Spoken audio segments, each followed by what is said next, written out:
Hey everyone, and welcome to the Deep Dive. Today we're going to be tackling something that I think a lot of us probably struggle with, and that is like that negative voice we all have in our heads. You know the one, that inner critic that just loves to like dish out all that negativity and bring you down. Yeah, that inner critic can be a real drag. Totally, and it's something that we all deal with to some degree. So for this deep dive, we're going to be taking a look at some research and articles about cognitive behavioral therapy. CBT. Yeah, exactly, CBT. And we're going to see how it can help us manage those intrusive thoughts and, those negative self-talk patterns. Yeah, and what I think is really interesting about CBT is that it's not just about, like a bunch of random techniques or anything. It's actually built on this really specific framework for understanding how our minds actually work, Right. It's not just about like slapping on a positive affirmation and just like hoping for the best. Like there's a real science behind it. Exactly. So let's break down the CBT framework a little bit. Yeah, so the core principle of CBT is basically that our thoughts and our feelings and our actions are all interconnected. Okay. They all influence each other all the time, Right. constantly. Like, for example, and this is a classic example that comes up in the material all the time, but public speaking. Okay. Yeah. If you're thinking, what if I mess up? Or like, everyone's going to judge me, Oh, yeah. then you're probably going to feel anxious. Yeah. Right. Yeah. And then what happens? Well, you might totally avoid preparing for that presentation. You might even like call in sick that day. Exactly. So your actions, they're a result of those initial like negative thoughts. Exactly. But here's the really powerful thing about CBT. Okay. It shows us that we can actually learn to identify those negative thought patterns Uh-huh. and challenge them so we can change that whole cycle. So it's not about pretending like those thoughts don't exist or anything. No, not at all. It's more like learning how to manage them. Right, exactly. So one technique that comes up in the research all the time is this thing called the mental cue. Have you heard of this? I have, yeah. It's basically choosing a word or a phrase that acts like a stop sign, Yeah. for those like spiraling negative thoughts. I read about that and I tried it myself. I chose the word pause. Mm-hmm. And every time I catch myself going down that negative spiral, I just say pause out loud. Mm-hmm. It's actually surprisingly effective. Yeah. And the research shows that it's really helpful for a lot of people. It's almost like training your brain, Uh-huh. to recognize those patterns and interrupt them, before they kind of take over. But it's more than just like picking some random word. Okay, so what makes an effective mental cue? Well, some people respond really well to visual cues, and some people, they do better with like auditory cues or even physical sensations. Mhm. So I guess the key is to choose something that really grabs your attention, Mhm. something that disrupts the thought pattern. So it could be like a mental image or a specific sound or even like a physical gesture. It's really interesting how personalized it can be. Absolutely, yeah. And one thing that I thought was interesting that came up in the research is that people sometimes they'll hit these roadblocks with the mental cue technique, Oh, okay. And it's because the cues that they're choosing, they're too closely associated with that negative thought itself. Yeah, that makes sense. It's almost like you're trying to put out a fire with like gasoline or something. So how do we avoid doing that? How do we avoid that trap? Well, the key is to choose a cue that is totally unrelated to that negative thought. Yeah. It should be something neutral or even positive Okay. that can shift your focus. I like that, yeah. It's like changing the channel on your mental radio, Exactly. Tune into something a little bit more uplifting. Exactly. And like anything else, the more you practice using the mental cue technique, the more automatic it's going to become, Right. Like building mental muscle memory or something. Okay, so we've been talking about managing kind of like those everyday negative thoughts. Uh-huh. But what about when it's a little more intense, like those intrusive thoughts? No, yeah. The ones that just like pop into your head, totally uninvited. Oh, this can be really disturbing. Totally. But the research shows that they're actually way more common than most people realize. And I think it's really important to understand that just because you have these thoughts, it doesn't mean that there's something wrong with you. Yeah, I think I always thought that intrusive thoughts were like a sign of some deeper issue or something, Yeah. So just knowing that they're actually common is kind of a relief in a way. Yeah, totally. It's like realizing that you're not the only one who trips on the stairs sometimes, Right. But even though they're common, that doesn't make them any less distressing. Right. So that's where understanding the different types can be helpful. Okay, so what are some of the common like categories of intrusive thoughts? Well, the sources list a few key types. There are fears of harm, either to yourself or to others. There are also like obsessive thoughts about cleanliness or order, sometimes called pure O.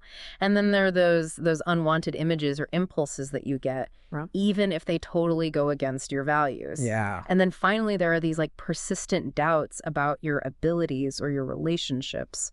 It's almost reassuring in a way to know that these types of intrusive thoughts have been like categorized, Yeah. and studied. It kind of takes away some of the mystery and the shame that can surround them. Exactly. And that's like a crucial first step to managing them, is acknowledging them without judgment. There's this quote from William James that really resonated with me. He said, "The greatest weapon against stress is our ability to choose one thought over another." Ooh, that's powerful. Yeah. So it's not about suppressing those thoughts or ignoring them, but it's more about choosing how we actually respond to them. Right, exactly. And CBT offers some really specific strategies for how we respond initially. Okay. So, for example, mindfulness can be super helpful to kind of interrupt that cycle of rumination. I've heard a lot about mindfulness, but honestly, I'm not really sure I understand what it actually is. Yeah, a lot of people are kind of confused by mindfulness. So think of it as bringing your attention to the present moment without judgment. Okay. It's basically noticing your thoughts and feelings as they kind of bubble up, Uh-huh. but not getting swept away by them, So instead of like getting caught up in that whole mental whirlwind, it's more about just like observing it from a distance. Precisely. So techniques like focusing on your breath or your bodily sensations, that can help you to ground yourself, Yeah. pull you out of that thought spiral. It's almost like hitting the pause button on a movie if it's getting a little too intense. Exactly, yeah. And another really powerful strategy for managing intrusive thoughts is challenging their validity. Oh, okay. That's interesting. So how do we go about doing that? Well, it's kind of like playing detective with your own mind. Uh-huh. You start by asking yourself, is there any evidence to support this thought? So, like if I'm having the intrusive thought, what if I accidentally left the stove on and I burned my house down? Yeah. I would stop and ask myself if there's actually any real evidence to support that fear. Exactly, yeah. Have you ever actually left the stove on before? Do you have a history of being forgetful in that way? Now that you mention it, I'm actually pretty meticulous about checking the stove. So the evidence doesn't really support that fear. Right, see? And another question you can ask yourself is, what's a more balanced perspective? Okay. So maybe instead of assuming the worst case scenario, you acknowledge the possibility, but then you recognize that you have strategies in place. Like you double check it before you leave the house. Right. Okay. That's really helpful. It's like reframing that catastrophic thinking into something that's more realistic and more manageable. Exactly. And sometimes, even after you've challenged the thought and it still lingers. Uh, So that's where having like a toolbox of distraction strategies can really come in handy. okay, so we're talking about shifting our focus away from those intrusive thoughts. Right. What are some effective ways to do that? Well, one of the simplest and I think the most accessible is engaging your senses. Okay. So, for example, listening to music, that can be super powerful for shifting your mood, Uh-huh. and redirecting your attention. Oh, yeah. Music is definitely my go-to. It's like an instant mood booster. Totally. And another strategy that the sources talk about is savoring like a flavorful snack or drink, Okay. but mindfully, Okay. So it's not just about eating, it's about paying attention to the taste, the texture, the aroma, fully immersing yourself in that sensory experience. Oh, okay. That's interesting. So Right. it's like using those pleasurable sensations to crowd out those intrusive thoughts. Right, exactly. And then, for people who really like creative activities like coloring or drawing or writing, Yeah. that can be super absorbing, Oh, yeah? And it allows you to channel that energy into something positive and productive. You know what? I used to love coloring when I was a kid. Maybe I'll pull out my old coloring book and give that a try. It's amazing how these strategies can be so simple, but so effective. Right. And the key is to have a variety of them Okay. in your toolbox so you can kind of choose the one that resonates the most in that moment. Right. So it's not about finding like one magic bullet or anything. No, not at all. It's more about having this whole arsenal of tools Exactly. at our disposal. And one more thing before we move on is mindful redirection. Okay. So instead of trying to like force those thoughts out of your mind, you gently redirect your attention to your breath or, your body sensations. So it's like you're acknowledging the thought, Uh-huh. but then you're choosing to focus on something else. Right, exactly. It's a much gentler approach than trying to fight those thoughts head on. This is making so much sense. It feels like we're really starting to build like a foundation for understanding how to manage those intrusive thoughts. But what about negative self-talk? It feels like that's a whole other thing. Yeah, it can be really pervasive, but CBT actually offers some really concrete steps for counteracting it. The first step is simply noticing it, noticing those thoughts as they come up. Okay. You can't really challenge what you don't recognize, right? Yeah, that's so true. It's like those times when you're driving somewhere familiar and then you suddenly realize that you have no idea how you got there. Yeah, Like you have no recollection of the last few miles because your mind was totally on autopilot. exactly. We do that with negative self-talk all the time. We don't even realize we're doing it. Wow. Yeah. So, the first step is to become more aware of those thought patterns. Okay, so once we've identified that negative self-talk, then what? Then you question its truthfulness. Hmm. Just because you think something, that doesn't make it true. Right. It's like those times when you see some big news headline on social media and you just believe it right away. But then when you actually read the article, it was totally taken out of context or it was even like completely fabricated. Exactly, yeah. We need to apply that same kind of critical thinking to our own thoughts. Oh, yeah. So when you catch yourself thinking, I'm not good enough, or, I'm never going to be able to do this, you stop and ask yourself, what evidence supports that? Okay. Is there another way to look at the situation? Yeah, I can see how that would be helpful. But honestly, it also feels like it would take so much work to rewire those thought patterns. It does. It takes effort and consistency, but it's totally possible. Yeah. And one of the most effective tools for counteracting negative self-talk is to replace those negative thoughts with more positive ones, Right. supportive ones. That's where affirmations come in, right? Exactly. Those positive statements that we repeat to ourselves over and over again. Yeah, like planting seeds of positivity in your mind. Right. And over time, as you nurture those seeds, with practice, they can blossom. You can build a more resilient and compassionate inner landscape. This is all sounding so hopeful, but I have to admit, it also feels a little bit overwhelming. Where do we even begin to implement all this stuff? Well, that's the beauty of practical mindfulness exercises. Oh, The research talks about all these simple but powerful techniques that anyone can incorporate. And what I like about these is that they don't need any special equipment or anything like that. We can literally do them anywhere, anytime. Absolutely. So one of the most popular ones is this 4-7-8 breathing exercise. Have you heard of that? I have, yeah. It's so simple. Breathe in for a count of 4, hold your breath for a count of 7, and then exhale slowly for a count of 8. You know what? I've actually tried this one before, and it's amazing how quickly it can calm your nervous system down. Totally. It's like a little mini vacation for your mind. It is. It is. And then there's the 5-4-3-2-1 grounding technique. Oh, yeah. This one's all about engaging your senses. You start by noticing 5 things you can see, then 4 things you can touch, then 3 things you can hear, 2 things you can smell, and 1 thing you can taste. This one really appeals to me. I love that idea of anchoring yourself to your surroundings, using your senses. Yeah, it's a great way to kind of interrupt those racing thoughts and create a sense of stability. I'm definitely going to try that one. Yeah, it's great.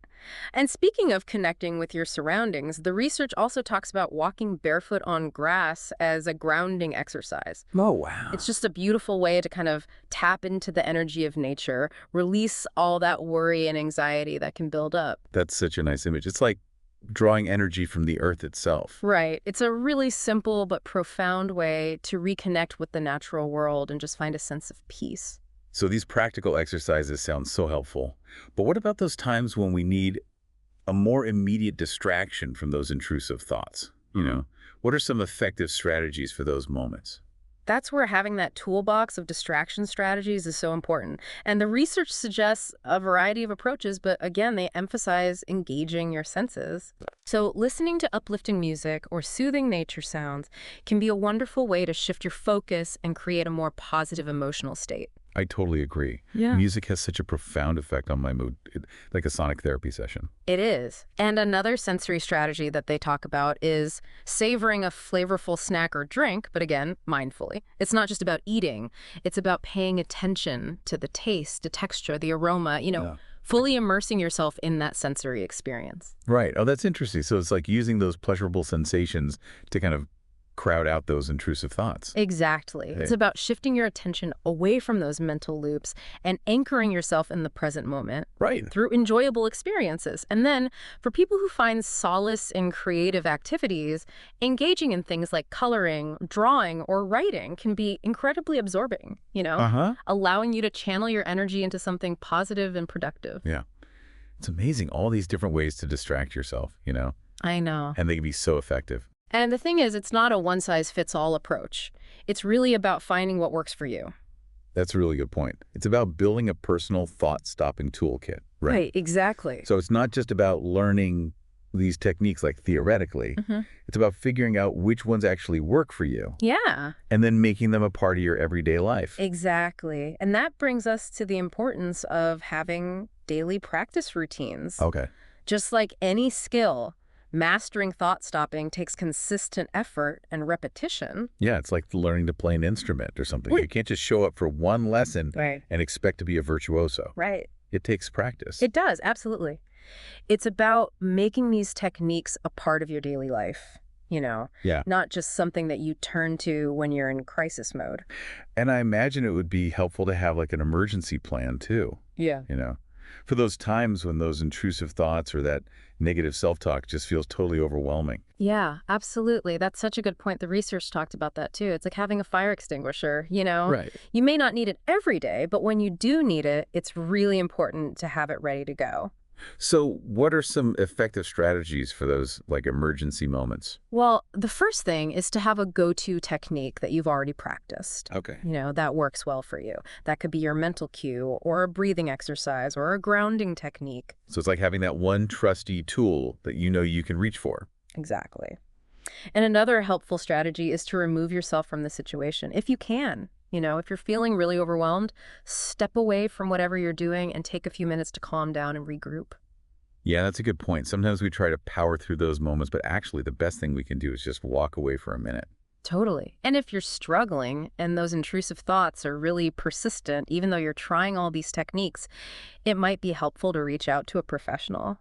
A trained therapist can provide more personalized guidance and support. Right, like having a coach in your corner. Yeah. And remember, this journey of taming the inner critic, it's not about perfection. Yeah. It's about progress. Right. It's about learning to respond to those negative thoughts in a healthier way, So we're embracing those inevitable setbacks as opportunities to learn, not as failures. Exactly. And I think it's important to acknowledge that while CBT can be really effective, it's not a quick fix. Right. It requires commitment, and Right. effort. And it's really important to be patient with yourself. It's like learning any new skill. Yeah. It takes time and practice and dedication to master it. Absolutely. And just as we wouldn't expect to become fluent in a new language overnight, we shouldn't expect to completely silence our inner critic after just a few days of practicing CBT. It's a journey, not a destination. That's such an important message for our listeners, I think. Yeah. It's about embracing the process, celebrating those small wins, and just being kind to yourself along the way. I couldn't agree more. So, I think it's interesting. One thing that came up in the research is that inner critic, Yeah. it often comes from a place of good intention, Oh, that's an interesting point. It's like that well-meaning but overprotective parent who's constantly warning you about danger around every corner. Sure. They're trying to keep you safe, but sometimes their fear-based approach can be more limiting than helpful. That is such a good analogy. And I think just like with that parent, sometimes we need to set some boundaries with our inner critic, Okay. You need to gently but firmly remind it that we're capable of making our own decisions, Right. and learning from our own experiences. It's about transforming that critical voice Yeah. into like a more supportive coach. Exactly. Someone who encourages you, but also accepts you for who you are. And that self-acceptance is key. It is. It's about recognizing that we are all works in progress, right? Yes. Perfectly imperfect in our own ways. And embracing that imperfection can be so liberating, It frees us from that pressure to be perfect Totally. and allows us to just be ourselves. This has been so eye-opening. I feel like I'm already starting to kind of shift my perspective on how I relate to my own inner critic. That's great. Yeah. And this is just the beginning of our deep dive into CBT. I know there's so much more to explore. So much. So in the next part, we're going to be diving a little bit deeper into the more practical aspects, Right. Like, how do we build that thought-stopping toolkit Exactly. and make it a part of our everyday life? Yeah. I can't wait to learn more. But for now, we're going to take a short break, and we'll be back soon with part 2 of our deep dive. Welcome back. I'm excited to kind of dive into the practical side of CBT. Right. It's one thing to understand how it all works. Right. But how do we actually use those tools, Right. to actually, like, tame that inner critic? Well, one of the most important things that came out of the research is that there's no one size fits all, Right. Yeah. It's all about figuring out what works for you. So it's almost like we have to become scientists in our own minds, like testing out different things to see what works. I love that analogy. And I think just like a scientist, we have to be kind of systematic. Okay. And that's where these daily practice routines come in. Right, okay. It's about making these techniques a part of your everyday life, like brushing your teeth or taking a shower. It makes sense. We don't think twice about brushing our teeth, Right. Every day. So why should we treat our minds any differently? But to be honest, adding one more thing to my already busy schedule I know. feels a little bit daunting. I understand, but it doesn't have to be overwhelming. One of the simplest ways to start is by just starting small. Okay. So instead of like totally overhauling your entire routine, choose just one technique that speaks to you, Okay. Right. and commit to doing it for just a few minutes every day. So maybe I could try that 4-7-8 breathing while I'm waiting for my coffee to brew in the morning, or that 5-4-3-2-1 grounding technique Right. when I'm commuting. Right. So incorporating it into something I'm already doing. Exactly. Another helpful tip is to actually schedule it in like you would a doctor's appointment, even if it's just 5 or 10 minutes. Okay. The key is to be consistent. I like that, yeah. So it's about actually making that commitment, to our mental well-being, not just like squeezing it in when we remember. Right. One thing that was interesting in the material was the importance of tracking our progress. Oh, okay. It's like, having a fitness tracker for your mind. Oh, I like that, yeah.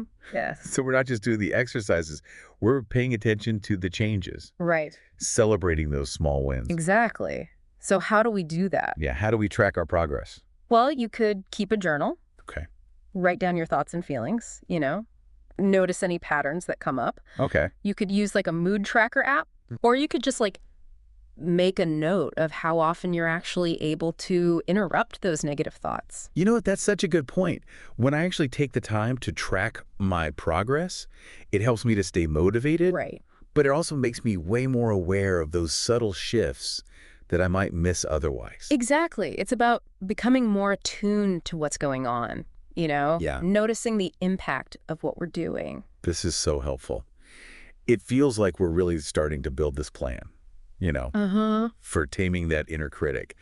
But what about those times when those thoughts just feel really intense? Yeah, right. It feels like they pop up at the worst possible moments. You're absolutely right. That's why the research is so big on having this emergency response plan for those high-stress situations. It's like having a fire extinguisher. Right. You might not need it every day, Right. but when you do, it's really important to have it. So what are some effective strategies for those emergency moments?